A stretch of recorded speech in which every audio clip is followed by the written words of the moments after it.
All right. And then the stuff about what the guy said, Ali Dawah, with you, please don't bring him along.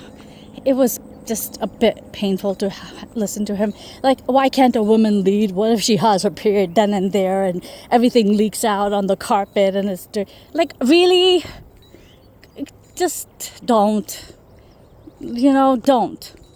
It would have been better if they had said, okay, well, if the woman is up front, she goes to sajda, her butt is up in the air in like a yoga pose, and then the guys behind her looks up right at her butt.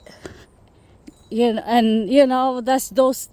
It's more modest to do the other way, and that makes more sense. That makes better sense. Also, sometimes asking a woman to let a man lead her requires a lot of humility, right? So if a woman comes from a very open family where everybody's pretty equal, and in fact, they might even, like myself, they might even hold my opinion over others and other guys, and I may be more capable, I may be more independent than some other guys and things like that, right? So in that case, for me to say, okay, yeah, you lead me, you're my caretaker, things like that, that requires a lot of humility. That requires for me to think that, okay, my creator wants this law to be established for a reason, his reason. And then sometimes I have to trust his wisdom and say, okay, and submitting to it is part of my deen, right? So myself, it might not be practical for me to say, okay, yeah, I need a guy to protect me. Or someone with, like, let's say, black belt in karate, she might need, like, the other guy to walk with him, her brother to walk with him, her nerdy bookworm brother to walk with him, right? But if that is what the parents ask her to do and it's not going against Allah's orders, then she should listen to her parents. And we don't have to fight every single thing, right? But some of these things where we ourselves don't fit into the mold, but in general people can't fit into the mold, we might need to bring in more humility and wisdom. Now, wisdom is another thing that is not part of the Western culture.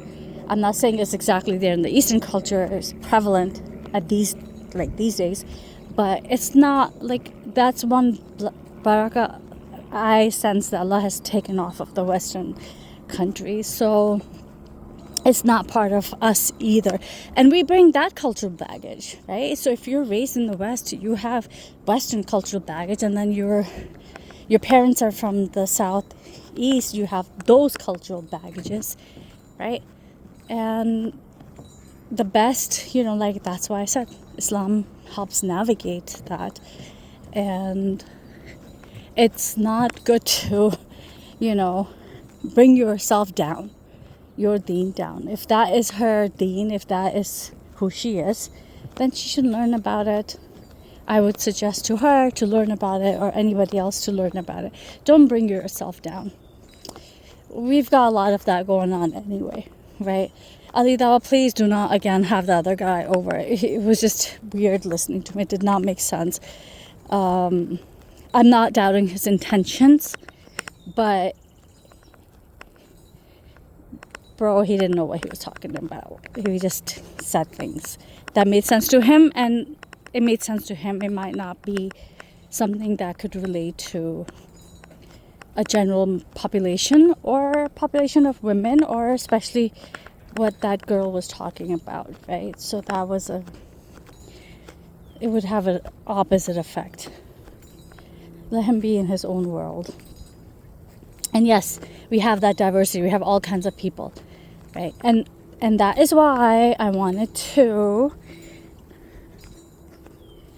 bring up that please do not paint everybody with the same brush.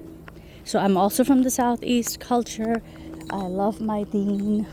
I love what Islam has given me. I love what Islam has brought to me.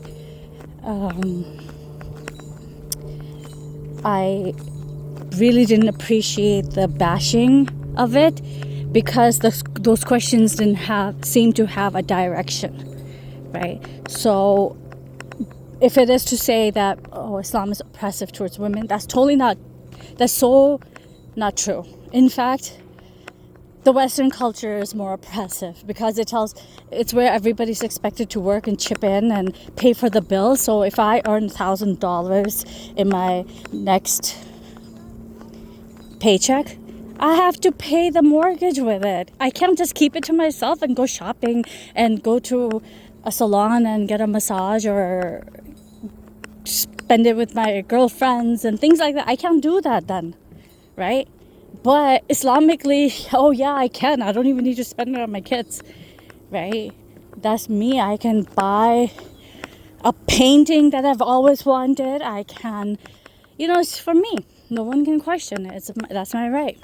But then the culture makes your spouse question. It's like, hey, why are you spending on this when we need to pay a medical bill? And okay, fair enough. Then you talk about it like civil adults and things. But it's not Islam doing that, is it?